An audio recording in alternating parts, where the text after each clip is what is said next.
जय हिंद दोस्तों, क्या हाल है आप लोगों के। आई होप आप लोग बहुत बढ़िया होंगे। मैं स्थान ऑफिशियल में आप लोगों का फिर से बहुत बहुत स्वागत है। आई होप आपका दिन काफ़ी बढ़िया जा रहा होगा। तो दोस्तों, आज हम बात करें यूकेपीएससी लेक्चरर यानी उत्तराखंड प्रवक्ता भर्ती जो परीक्षा होने वाली है उसकी तैयारी के बारे में। काफ़ी सारे अभ्यर्थी ऐसे हैं जो मेहनत तो खूब करते हैं, खूब तैयारी करने को तैयार हैं, सब कुछ करने को तैयार हैं, बहुत अच्छी मेहनत करने को तैयार हैं, लेकिन एक चीज़ उनको क्लैरिटी नहीं है कि एग्ज़ाम जो है वो उसको किस तरीके से मतलब हमारे को करना चाहिए, क्या करना चाहिए उसको, और हमारा अप्रोच क्या होना चाहिए एग्ज़ामिनेशन से पहले। जो हमारी तैयारी है उस तैयारी को हमको किस तरीके से करना चाहिए। तो ये सारी की सारी चीज़ों के ऊपर हम बात करने वाले हैं आज की वीडियो में। और मैं आपको बता देता हूँ कि इसमें हम ये बताएंगे कि आपकी स्ट्रैटेजी किस तरीके से होनी चाहिए। कोई भी अगर आपको एग्ज़ाम क्वालिफाई करना है तो एग्ज़ाम के लिए आपको एक महारथी बनने की ज़रूरत नहीं है। उस सब्जेक्ट का धुरंधर नहीं बनना होता आपको। आपको एक सिलेबस दिया जाता है, उस सिलेबस की आपको पहचान होनी चाहिए। उस सिलेबस में कितना आपको पढ़ना है, कहाँ तक आपको पढ़ना है, उसकी आपको पहचान होनी चाहिए। और आपको जो है वो किस किस तरीके से करना चाहिए, उस चीज़ों के बारे में हम इस वीडियो में डिस्कशन करने वाले हैं। तो चलिए हम स्टार्ट करते हैं। देखिए, कोई भी एग्ज़ाम के बारे में पढ़ने से पहले या कोई भी एग्ज़ाम के लिए हम सोचने से पहले हमारे को पहले ना एग्ज़ाम के बारे में थोड़ा सा पता होना चाहिए कि एग्ज़ाम है क्या, एग्ज़ाम किस तरीके का होना है, कितने पेपर कितने दिन में होंगे, सारी की सारी चीज़ें। तो यहाँ पे सबसे पहले तो देखो, मैं आपको एग्ज़ाम के बारे में बता देता हूँ। जो आपका एग्ज़ाम होगा, वो एग्ज़ाम जो होगा वो टोटल 2 एग्ज़ाम होने वाले हैं यूकेपीएससी लेक्चरर के। 2026 की बात कर रहे हैं हम, ठीक है। 2 एग्ज़ाम आपके होंगे, यानी 2 पेपर आपके होंगे। इसमें पहला पेपर होगा जिसका नाम होगा पेपर 1, एंड दूसरा पेपर जो होगा उसका नाम होगा पेपर 2।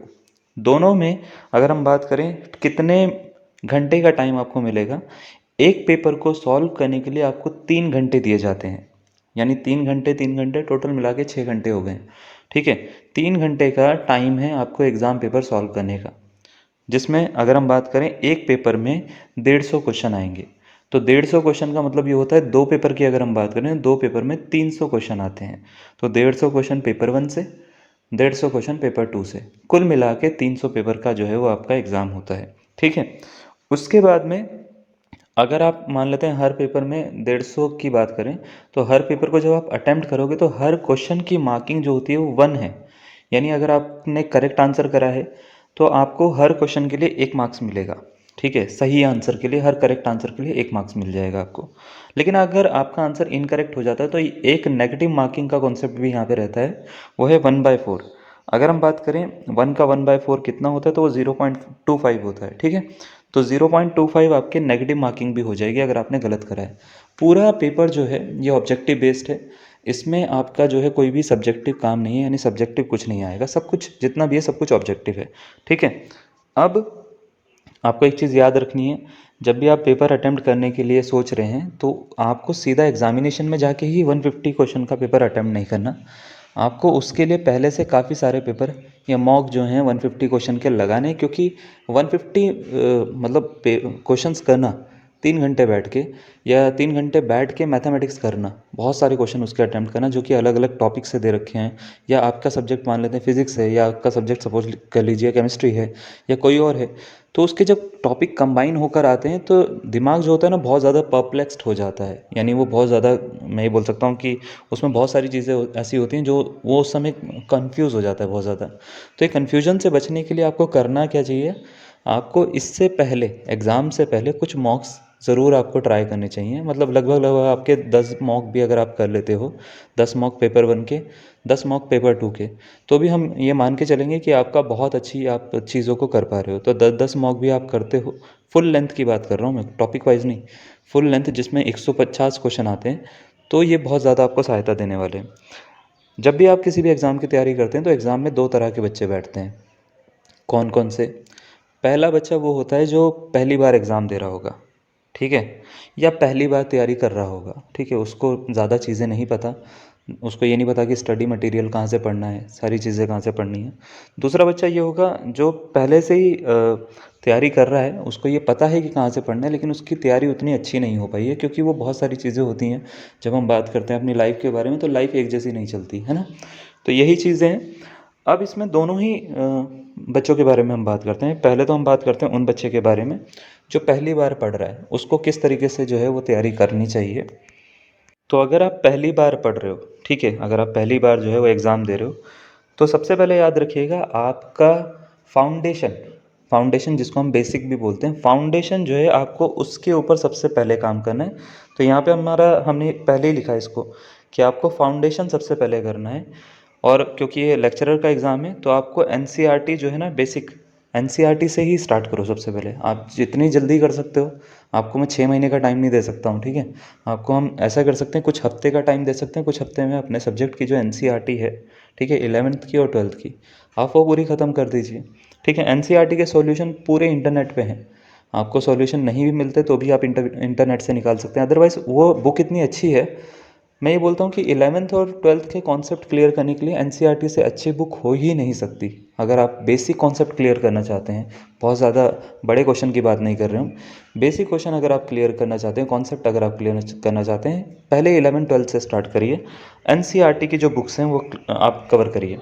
अब इसमें आपको एक चीज़ याद रखनी है, जब भी आप चीज़ें करते हो ना, तो आपको अपने सब्जेक्ट को कम से कम जो है वो प्रैक्टिस पे रखना है। जैसे मैं मैथमेटिक्स की बात करता हूँ, तो मैथमेटिक्स का आपको 1 से 2 घंटे तो है कंसिस्टेंटली टाइम देना चाहिए प्रैक्टिस को।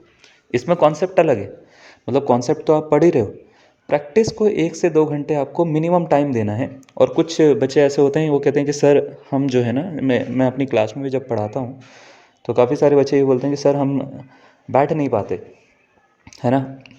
तो फोर्स करने की ज़रूरत नहीं है अपना आपको कि आप बैठ नहीं पा रहे हो तो आप 4 घंटे एक दिन बैठ गए, दूसरे दिन बैठ ही नहीं पा रहे 4 घंटे, तीसरे दिन नहीं बैठ पा रहे हो। तो आपको याद रखना है कि जैसे आप बैठते कितने देर हैं, एक एक सिट पूरी जो है, एक सिटिंग कितनी देर की है वो आप देखो। मान लेते हैं आप 45 मिनट एक सिटिंग पे बैठ पा रहे हो, बढ़िया पढ़ पा रहे हो।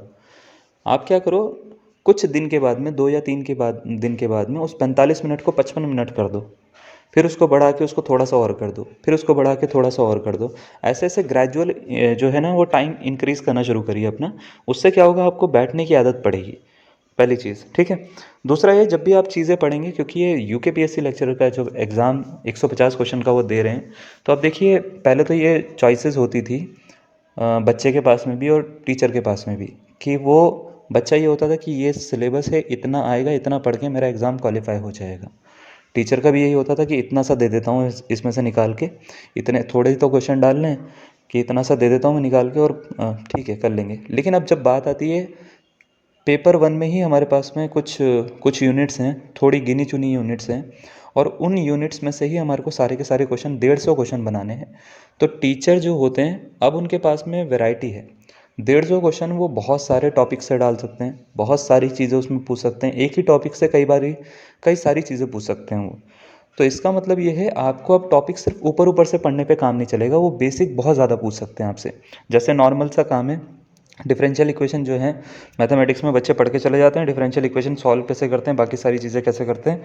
लेकिन दिक्कत पता क्या है, दिक्कत ये है वो ये नहीं पढ़ते कि पिकार्ड्स जो मेथड है उसका क्या क्या यूज़ है ऑर्डिनरी डिफरेंशियल इक्वेशन को सॉल्व करने में। क्यों पिकार्ड्स मेथड जो है वो बहुत ज़्यादा इंपॉर्टेंट है, पिकार्ड्स मेथड का क्या काम है, ये सारी चीज़ें वो छोड़ देते हैं।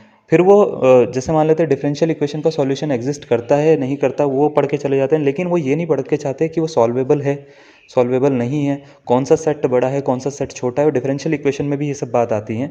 तो वो कौन कौन सी डिफरेंशियल इक्वेशंस हैं जो सॉल्वेबल हैं, जिनको सॉल्व्ड हैं, सॉल्वेबल हैं या सॉल्वेबल नहीं है, 3 तरह की अलग अलग तरह की आती हैं। तो ये किस तरीके से होती हैं। तो कॉन्सेप्चुअल क्लैरिटी जो है ना, जितना भी आप पढ़ रहे हो, ठीक है, सिर्फ उसको रट्टा मत मारना। चाहे वो आप मैथमेटिक्स का पढ़ रहे हो, क्योंकि मैं मैथ्स का टीचर हूँ, चाहे आप, तो मैं मैथमेटिक्स के बारे में ज़्यादा एग्जांपल देता हूँ, चाहे आप केमिस्ट्री का पढ़ रहे हैं, चाहे आप अपने सब्जेक्ट का किसी और का पढ़ रहे हैं। तो आपको याद रखना है, आपको कभी भी रट्टा नहीं मारना। जितना आप पढ़ रहे हो उसके बारे में आपको इन्फॉर्मेशन होनी चाहिए, पूरी इन्फॉर्मेशन होनी चाहिए कि ये कैसे आया, कहाँ से आया, क्या होगा, कैसे होगा, सब तरीके से। हाँ, लेकिन ये है कि आपको एग्ज़ाम क्वालिफाई करना है, तो एग्ज़ाम क्वालिफाई करने के लिए आपको शॉर्टकट्स की ज़रूरत होगी। तो आपको जितना भी चीज़ें आती हैं, फॉर्मूला, ट्रिक, वैदिक मैथ तो काम नहीं है वैसे, ठीक है। फॉर्मूला, ट्रिक जितनी भी आती है, सारी की सारी चीज़ें जो भी आप कहीं भी किसी भी बुक में पढ़ते हो, किसी कोर्स से पढ़ते हो, कहीं से भी पढ़ते हो, ठीक है, वो आपको जो है साथ साथ लिखते रहनी है, और उसको यूज़ करते रहना है, उसको समझते रहना है कि किस तरीके से हम पेपर में यूज़ कर सकते हैं। उससे क्वेश्चन बनते हैं तो क्वेश्चन बनाने भी हैं, ठीक है। तो ये भी साथ में करते रहना है। और एक चीज़ याद रखिएगा, जब आप मान लेते हैं कोई भी चीज़ कर रहे हो, तो शुरुआत में उसमें डिफ़िकल्टी होगी आपको, है ना। तो जैसे हम बात करते हैं कॉन्सेप्ट, सारा का सारा बुक से बैठ के तो नहीं समझ पाओगे आप। तो आप क्या करिए, इंटरनेट पे देखो बहुत सारा भरमार है आपके सब्जेक्ट का। मैथमेटिक्स की बात करूँ, मैथमेटिक्स का भी ऐसा नहीं है कि हमने कोर्स चला रखा है तो हमारा ही कोर्स लेना है आपको, लेकिन यह है कि आपके पास में टाइम कम है। तो आप क्या करिए, इंटरनेट से या तो एक प्रॉपर उस टॉपिक का, उन टॉपिक्स का जो टॉपिक किसी टीचर ने करा रखे हैं, उन टॉपिक का आप या तो एक प्रॉपर कोर्स ले लो, या तो कहीं से वो प्रॉपर वही टॉपिक जो आपके एग्ज़ाम में आने हैं वो पढ़ लो। हमने भी कोर्स स्टार्ट करा रखा है एप्लीकेशन पे अपनी, मैथस्तान ऑफिशियल से।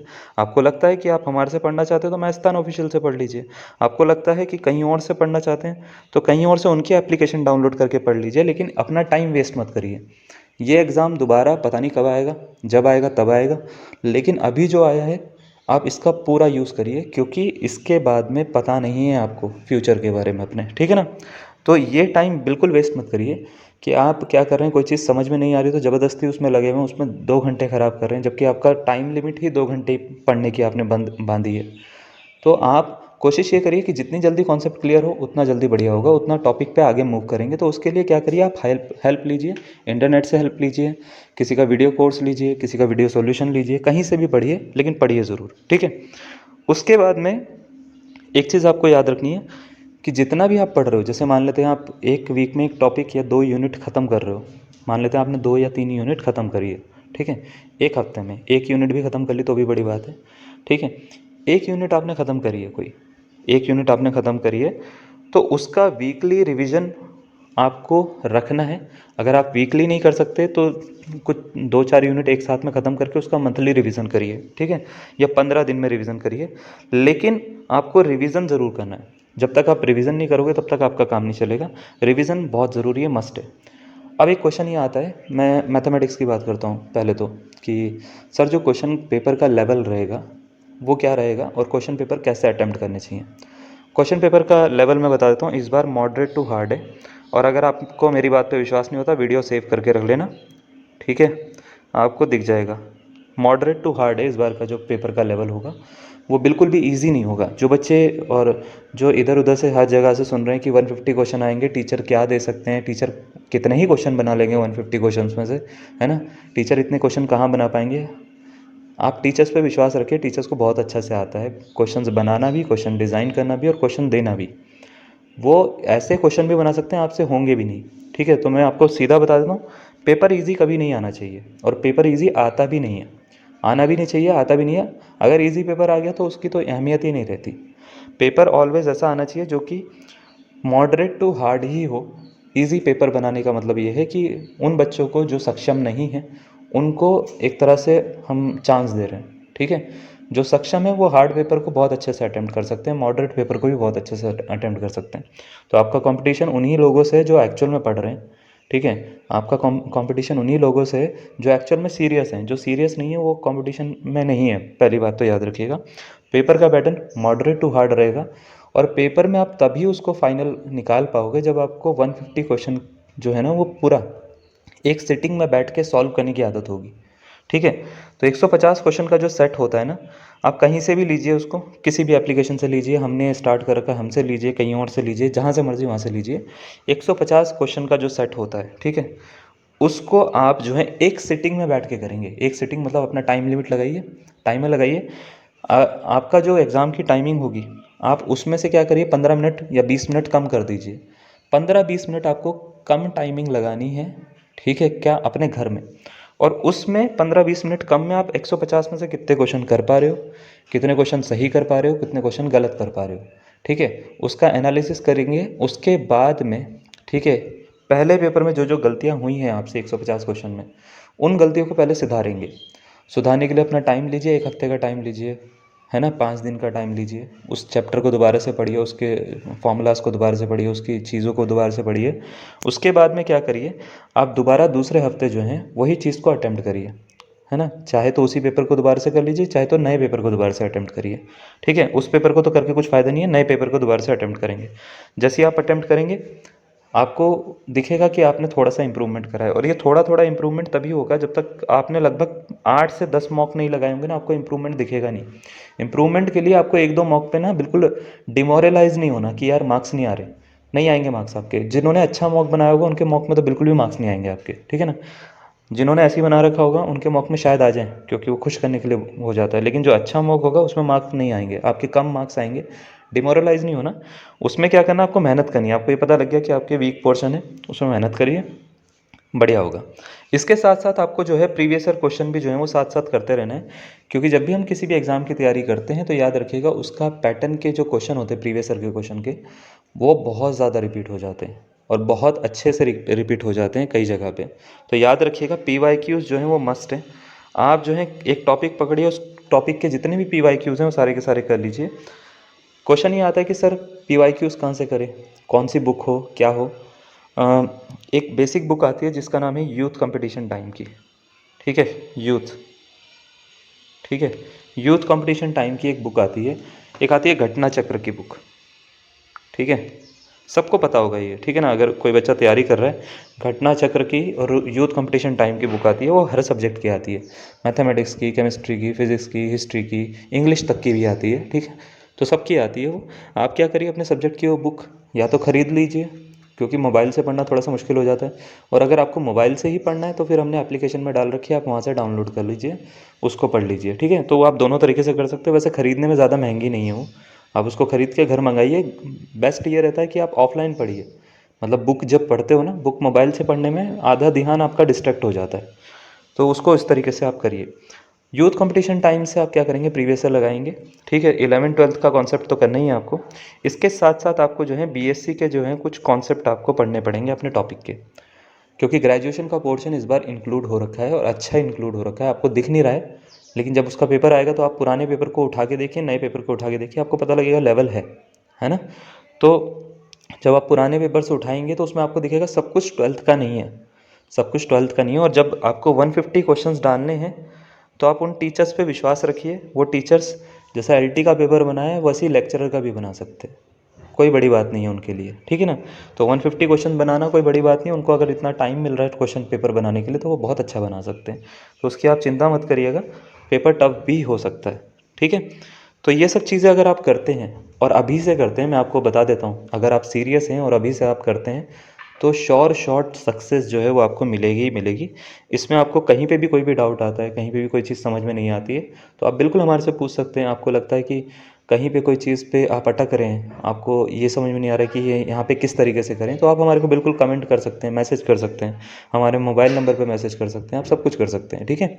बट तैयारी जो है याद रखिएगा आपको अभी से स्टार्ट करनी है, और आपने कर ली है तो उसको बिल्कुल पंक्चुअल होके करनी है आपको, ठीक है ना। पंक्चुअल होके करिए आप। और जैसे जैसे होंगे 1-2 आवर्स तो हमने खाली प्रैक्टिस स्टडी दी है कॉन्सेप्ट के अलावा, इन आवर्स को बढ़ाते रहिए। जितना एग्ज़ाम पास आएगा, जितने आप आवर्स बढ़ाओगे अपने, उतना बेनिफिट आपको मिलेगा, क्योंकि आप एक एज ऊपर होंगे बाकी लोगों से, ठीक है। आप, मुझे समझ में आता है कि काफ़ी सारे लोग जो हैं वो अपनी अ, अलग से प्रॉब्लम्स होती हैं, अलग से काम होते हैं, उनके वर्क होते हैं, काफ़ी सारे जो मास्टर्स कर चुके हैं वो अभी कहीं ना कहीं काम कर रहे हैं। तो थोड़ा सा टाइम लेकिन आपको निकालना पड़ेगा, क्योंकि जो क्वालिफाई करने वाला इंसान है वो भी टाइम निकाल के ही क्वालिफाई कर रहा है ना। तो आपको भी निकालना पड़ेगा। आपने अभी अगर टाइम निकाल लिया तो वो सबका जो बेनिफिट है वो आपको खुद ही देखने को मिल जाएगा, ठीक है। तो ये थोड़ी बहुत चीज़ें आपको है वो करनी है। इसके बाद में हम क्या करेंगे, अभी कुछ वीडियो में पेपर का एनालिसिस भी आपके साथ में रखेंगे कि कौन से टॉपिक कितने ज़्यादा इंपॉर्टेंट है, किससे कितना कवर हुआ है लास्ट पेपर्स में, और किस तरीके से आपको जो है वो कैसे कैसे चीज़ें करनी चाहिए। तो अगर आप चाहते हैं कि वो वीडियोज़ भी हम बनाएं तो बिल्कुल आप बताइएगा, अपने टॉपिक का नाम बताइएगा, अपने सब्जेक्ट का नाम बताइएगा, हम उसका एनालिसिस ज़रूर करेंगे। आज के लिए इतना ही, धन्यवाद।